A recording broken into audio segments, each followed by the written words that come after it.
Welcome to Cartoonist Kayfabe. My name is Jim Rugg. I'm Ed Piscor. And today, cat comics.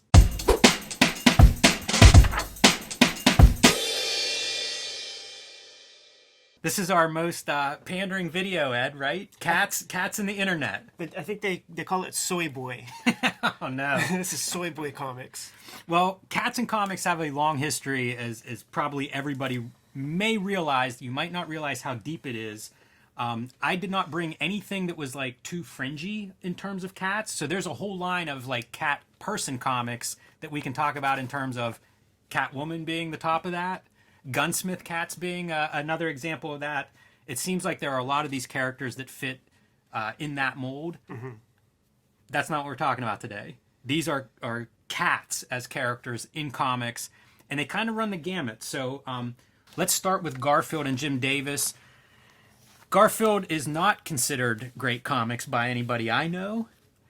There was a great article online, some comic book webs, maybe comic book resources, where somebody like traveled with Jim Davis, like in Garfield HQ, and I remember like the final statement was, "Take care of the cat takes care of you," because Jim Davis is like taking the reporter around and is like in those licensing meetings, and Jim Davis is like showing him the little tchotchke. What do you think about this? You think this is good or not? Like pretending to ask for his opinion on the cat, the Garfield clock or something that was coming into the office. Garfield was always it was tough for me because it was like the only comics I could find in libraries when I was a kid, and it was in all of them. I get it. Listen, Garfield and Friends, the cartoon, was a great cartoon, man. Like I watched that stuff while I was drawing comics as a little kid often, and one of the things that I actually liked about it has nothing to do with the Garfield that looks like this, but in the first couple collections when you see like the real weird and he looks like Jabba the Hutt. Totally. He's so fat in his beginning collections. It looks like Underground Comics. That used to confuse me a lot. Because I would figure out, like, one of the first characters I figured out how to draw was Garfield. And you know what? This one's even a little bit fatter and less model than the one I think of. I think of the one with the skinnier legs. What can you expect? This is only the 17th collection. You're still trying to figure it out. Yeah, it's kind of a peculiar thing, but I did learn to draw all these characters whenever I was in elementary school because it was one of the few comics that I had access to. The other one that I used to see was Heathcliff. Can you sing the song? I don't know the song. I knew it from the newspaper. Like, this was one of the few really? comics I would check in on. Ah, yeah, we didn't get that in the Pittsburgh newspaper, man. One of Connellsville's superior examples of Connellsville newspaper. Right. I always liked Heathcliff because he was like this tough guy character, at least in the comics that I would read. And I kind of remember a little bit of the cartoon. It's like the Junkyard Gang? Yeah, was there a cartoon of both of them at the same time? Oh, definitely. Interesting. So this is published by Star Comics, the kids' imprint of Marvel Comics. This is 1985 or 86, I can't tell because of the poor printing, but it's Warren Kremer is the artist. And Warren Kremer, known for drawing Richie Rich. Oh, I didn't know that. And from Harvey Comics. Harvey, at this point, I think, had stopped publishing comics and was licensing their comics to Marvel to publish, I believe. Interesting. There's a period in the 80s when that's the case. So that would make sense to how this artist would get there. But I always thought of like Garfield and Heathcliff as sort of being similar, and I always liked that Heathcliff was kind of this tough alley cat fighting tomcat compared to Garfield, who was mostly Mondays. Cooper Font. Yes. Staple of the Kayfabe channel. Cats are also part of like underground comics. Yes, important. We have here Life and Death of Fritz the Cat, R. Crumb's underground cat comics, which were then adapted by Ralph Bakshi for an X-rated animated feature. Yeah. Crumb talked about a lot of these early versions, the first three, and in this story from R. Crumb Comics and Stories, no penciling, all rapidograph. Oh, that's interesting. Yeah, and so it has that shaky, wobbly quality, and let's just go to some of the good ones, man. Super rigorous. Yeah, I'll say. He hated the 12-panel grid. Constantly, and that's the whole thing. And these would be what were collected in the Ballantine book in the 60s. Probably reformatted? I don't think so. I don't think it was a paperback okay, like that. I think it was about the same size. And that's the book with the famous image where he's got his arm over the girl and the hands in the shirt. he hates the backsheet cartoon. Yes. But the story is almost verbatim. So I guess maybe just like the quality of the animation sucked to him or something, man. But Maybe his interaction with the process, however it was made. sure. So many negative associations with Hollywood and the Hollywood types. And he just changes, like, he's like a, you could plug Fritz in anywhere. So in this one, he's a, like a James Bond kind of character. And this is like Red China invading communists. Yeah. The other underground cat that I think of is Fat Freddy's cat. Yeah. From the fabulous Furry Freak Brothers, Gilbert Shelton's comics. I don't have the big collection of that stuff, but that was printed, I think, as individual comics. Yes. As backups in Fabulous Furry Freak Brothers and in a big collected, like, omnibus edition. So He drew his nuts. Like, that was the, well represented in the underground, in good hands with these guys. Cats also are popular in alternative comics. like increasingly, man. So this is Midwest True Crime Files featuring Gumball Head the Cat. This is Rob Sayers comics. And Rob Sayers, I think originally Gumball Head the Cat appeared in Maximum Rock and Roll magazine, which is kind of a zine, maybe part zine, part magazine. And then he started posting these online and on Instagram, which is where I found this. And it's classic mini comic, handmade, photocopied. And I believe I learned about Gumball Head the Cat in a review in the Comics Journal. It's really great because it's this kind of like, there's a crudeness to the cartooning that appeals to me. And the other part is he's just this bad attitude, violent, like these are crime comics featuring a strangely drawn cat character. So stealing cars, wrecking cars, smoking, drinking, fighting, shooting. It's just a weird comic that features cats. And probably the opposite of this, but still in the alternative comics spectrum, would be, of course, John Porcellino and King Cat Comics. The homie. This is issue number 75, and this is Maisie. This is the cat that he traveled with for a long time, traveled crisscross the country, and the cat would ride with him in the car. This is after Maisie died, and this is basically a love letter to that cat, which was a pretty unusual cat. Most cats don't like to drive in cars, and this covers everything from him getting the cat to playing games with the cat. And, if you're a fan of John Porcellino, a lot of his comics are influenced by things like nature. He's obviously an animal lover. Classic cat game of chasing after a plastic bag and jumping in it and running around with it. Common that cats do this. I always think, like, how many cats die of asphyxiation from getting trapped in one of these bags? My one cat when I was in high school, it's still like a legendary story because I had a lot of friends over, got its head caught in there, so it was like a cape. Yes. And would not stop running. Would not stop, like totally fully exhausted itself, and like the hairs were standing up on the back of its neck. That's funny. When we finally got it. Yeah, so John's great at observational stuff, and you see, hairbrush being one of the toys that the cat would play with. A lot of the stuff that's kind of true to cat behavior, the eccentricities that make a cat, well chronicled in here. I have several examples of these kinds of different alternative takes on cat comics. I'm not going to go through all of them, but there are lots of cat comics in the alternative comics world. So Jeffrey Brown, Petey and Pussy, which is really funny. John Kirschbaum, published by Fantagraphics, and they did a new volume of this recently, but it's these cats with like these old guy heads. Really strange comics. Very bizarre. I'm a big fan of John Kirschbaum's comics. I used to get some of his mini comics at different places, and these are nice collections of very funny, very rigorous cartooning. Yeah. Ridiculous. That's what I always think of with his work. Man. Absolutely so ridiculous. Yeah, so good stuff there. I don't know if you would put Evan Dorkin in the alternative comics realm or not. Some of these guys tend to kind of like cross different boundaries, but he has been doing Beast of Burden now for, probably going on 10 years. Started out with Joe Thompson. I forget who the artist is now. There was a crossover with Mike Mignola and Hellboy, and it's a team of animals, including some cats. And this first collection that Joe Thompson does is painted in just a very beautiful kind of story and great depiction of these animals. Not all cats, though, but definitely a cat is part of that team. Some of the mainstream comics versions of cats. One of my favorite issues of Masters of Kung Fu And this is Paul Galassi tackling a cat story. Yeah. Sort of. Famous issue, man. Very Famous spread. Yes.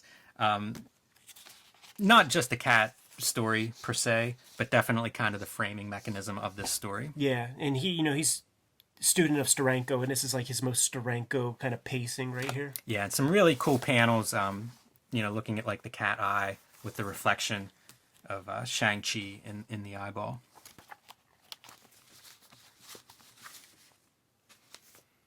Oh, Cat's a part of that team on We 3 too.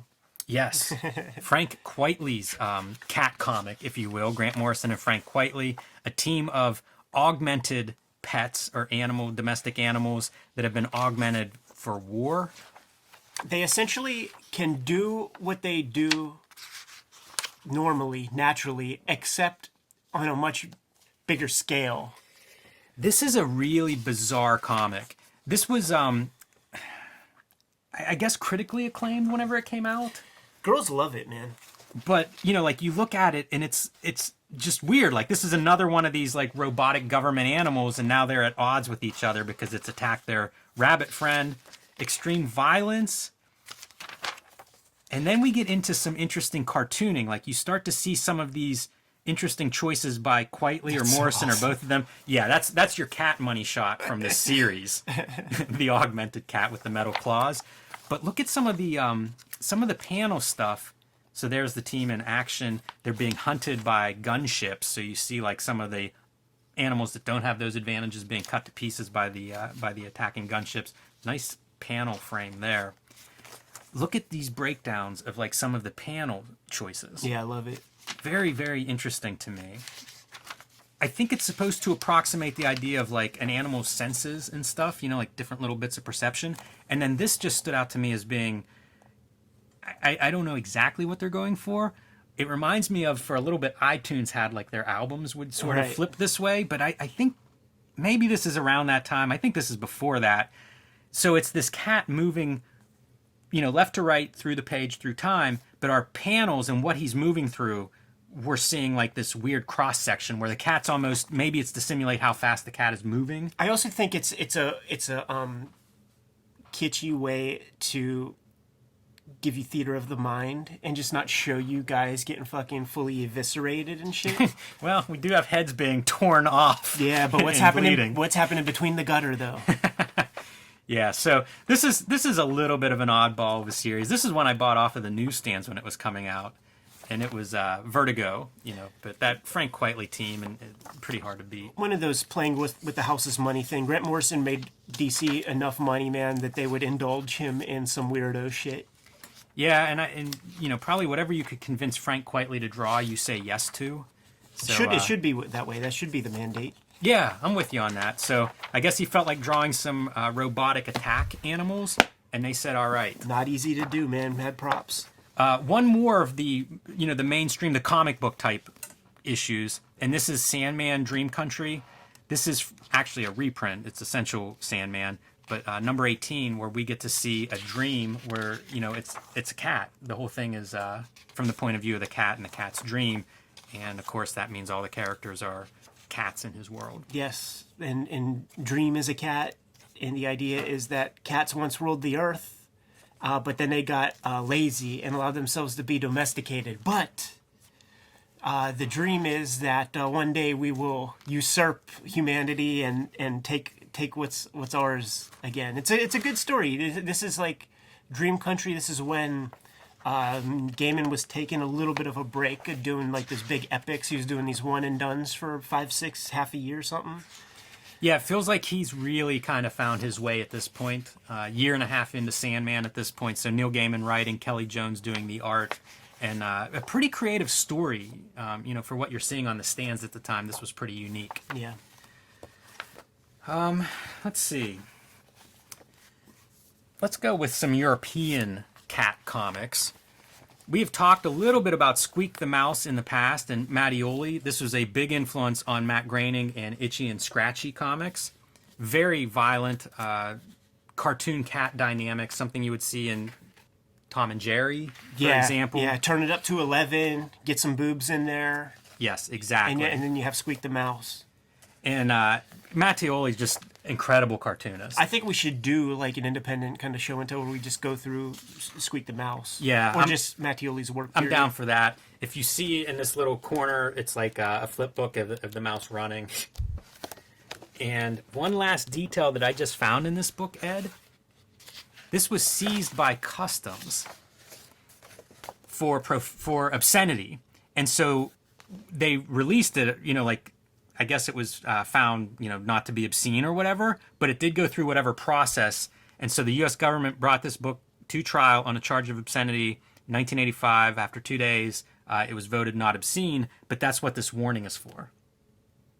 Interesting. Yeah. And the warning's put in by the publisher, by Catalan Communications publisher, I believe, as, almost a badge of honor, but also it's an interesting historical moment, but also it's cleared, like it's not obscene. So It's so weird because it's a first printing. So what? Like they came back and then he added a page? Is this kayfabe? Like, what's the deal here? I don't know all the details. This was just brought to my attention recently, and it's kind of fuzzy if you look at it. So I don't know if it's a stamp or how on earth this was applied, but Interesting. kind of an interesting note. And there are 2 volumes of Squeak the Mouse. The first one is Catalan Communications, who published a lot of European stuff in the 80s. And then this one is MBM, Yes. who's also published a lot of imported and European stuff, maybe picked up after Catalan ended. I don't really know the end of Catalan, but perhaps that's how they get involved. Another piece of European cat comics is from Taboo, published by Steve Bissett. And this is Mobius doing a cat comic. And this has been published a couple of times in English. I mean, it's practically wordless, so I think there's a giant oversized edition of this, and it's kind of like all splash pages. Again, practically wordless. You certainly don't need to be reading those words to follow along as this bird kind of preys on this cat, and maybe not the happiest of the cat comics, but Mobius seems noteworthy. Oh, you ain't going to turn the page? Keep going. Boom. Is that what you were looking for, Ed? About to take it to the east? Yes. So of course, Japan, anything you can think of, it seems like there are complete Japanese subgenres for things. And of course, home of the Cat Cafe, they're gonna have cat comics there. And I brought a few samples with me. I don't know what the best cat comics are, what they're known for. But one of the ones that I first saw was What's Michael. Dark Horse was the original company that I saw publishing these, and they would publish collections, which I actually have given away to people. But this is Super Manga Blast, where What's Michael ran. And have you ever seen What's Michael? Mm-mm. So these change quite a bit from story to story. Like there are stories where Michael dies. There are stories where he plays these different types of characters. And this one is great because it's a wrestling comic featuring a cat. So this is about as kayfabe as we're going to find in terms of a cat comic. But Michael is just this, again, he kind of changes from story to story. Sometimes he's a secret agent. There's one story where a guy breaks into a house, kills somebody in the house, like a robbery or whatever. Michael is there, so he kills Michael, and then he starts seeing these cats that look like Michael everywhere and kills several of them until he just kind of goes insane because these cats are everywhere. It's very EC. Yeah.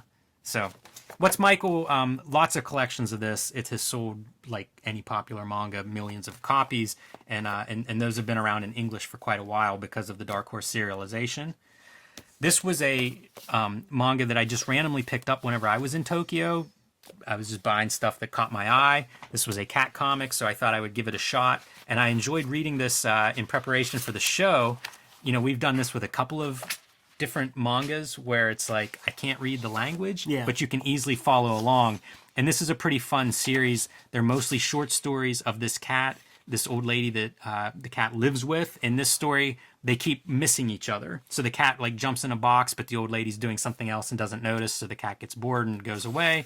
And eventually it finally concludes when the old lady is cutting open this watermelon and the cat's on the other side of it. So whenever she opens it, they see each other, and it's this happy moment at the end. And there are just versions of this kind of story, the cat being cat-like and doing cat-like things. So this is Junji Ito, the horror manga master. Yeah, it was interviewed in a cat cafe on his episode of Man Bin. Very interesting too. This is basically autobio comics of him. He gets involved with this woman. They move in together, and she brings a cat with her. And it's the first time I think that he has a cat in his life. And it's basically his story of getting used to this cat, getting to meet this cat, and she soon brings another kitten along. So that's the two, Jan and Moo, are the cat characters. And this is a series of short stories about his interaction with these cats and basically falling in love with these cats. But filtered through his vocabulary as a horror artist, it kind of vacillates between a more realistic comic and the more horrific, exaggerated elements, which in a lot of cases in this particular book are played for comedy. So it's kind of this balance between comedy and horror, and fits pretty well with this kind of a story. You know, the cats are odd. Cats have odd behaviors, and so it kind of fits very nicely with the skills that Junji Ito brings to a comic, and really stands out. Him trying to play with the cats and impress them, and them not being interested. His wife, the cats respond instantly when she has the toy in her hand.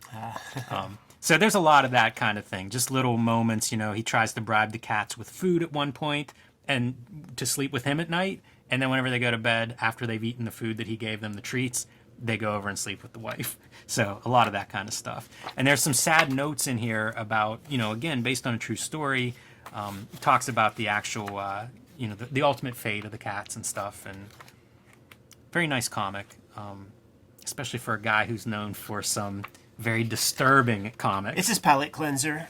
You know, put your mind in a nice place in between, you know, drawing people curled up like spirals. And then finally, Ed, I am going to end with Crazy Cat. The logical conclusion. Yes, where it all starts, where it all ends. Crazy Cat by George Harriman ran in the first half of the 20th century, and Comics Journal, whenever they did their list of the top 100 comics of the 20th century, this is what they named as the #1 comic. Crazy Cat has been reprinted in lots of places. It's a challenging work. No doubt about it. It's kind of based on this love triangle. Crazy Cat loves Ignatz the Mouse, who throws bricks at Crazy Cat. Officer Pup loves Crazy Cat, so he goes and arrests Ignatz, and that's basically the dynamic of each page, especially these Sunday pages, which I think are considered the masterpiece of Crazy Cat. And it's just playing through that theme over and over again. It's set in Coconino County, which is like this fictitious land, but informed by the desert Southwest, the American Southwest desert. So you see all of these like great abstract shapes. I think a lot of the color probably comes from being in that area. It's surreal. It's been compared to things like jazz, like improvisational type stuff, because that's what these strips really are. They're very much like a play, like a poem or something, where the same setup is happening, and we're just seeing it play out in different ways, different times, different challenges, and different ways to be entertaining. Some of the challenging elements of this story, he does stuff with language where things are spelled phonetically. There's slang that's put into the dialogue. This is a nice version of some Crazy Cat art because it covers a little bit of George Harriman's story. He's been written about a lot, again, as one of the celebrated cartoonists of the 20th century. There's a great biography about him. There's been a lot of reprints of this strip. And the bigger the reprints you can find, to me, the better. Mm-hmm. Sunday Press did one, and that's whenever this really clicked for me. I didn't bring that because it's a big, oversized book, and it would kind of throw off the scale of everything else. But that was whenever I was sitting down and reading these, and it really started to, I started to understand why they're so magical. You lose a little bit on the smaller size, but the Smithsonian Collection of Newspaper Comics features some really nice Crazy Cat reprints. That's a bigger book as well. Probably one of the places a lot of people fell in love with the strip. And the biggest fan of the strip was William Randolph Hearst. Yes. The newspaper publisher. It's really his patronage that allowed George Harriman to do these comics, because it wasn't that popular of a strip at the time. Had some big fans, Pablo Picasso, famously a fan of the strip, but it wasn't the most popular strip in the newspaper. Fortunately, the publisher liked it, and so that kept it going for basically the rest of Harriman's life. It's like how Zippy the Pinhead works, from what I understand, man. Like, the current Hearst who runs that is like, this is my strip. And I don't know why this is, but it seems like there's a lot of well-preserved Crazy Cat original art. I know collectors that have some. I know the Billy Ireland has some. I've seen it reproduced in things like Masters of Comics art. So somebody understood that this stuff was great and should be, kept and preserved and maybe sold and collected. But the great thing is that a lot of it is still around today. And it's pretty interesting if you get to actually see some of these originals, like stuff like this. Harriman was very inventive visually. And so like this is just all scraped up ink. If you see the originals of some of this stuff, you get to really see an artist trying things and really approaching it in different ways, non-formulaic approach to comics. It was definitely a canvas that he was working on, and you can see it from some of these compositions.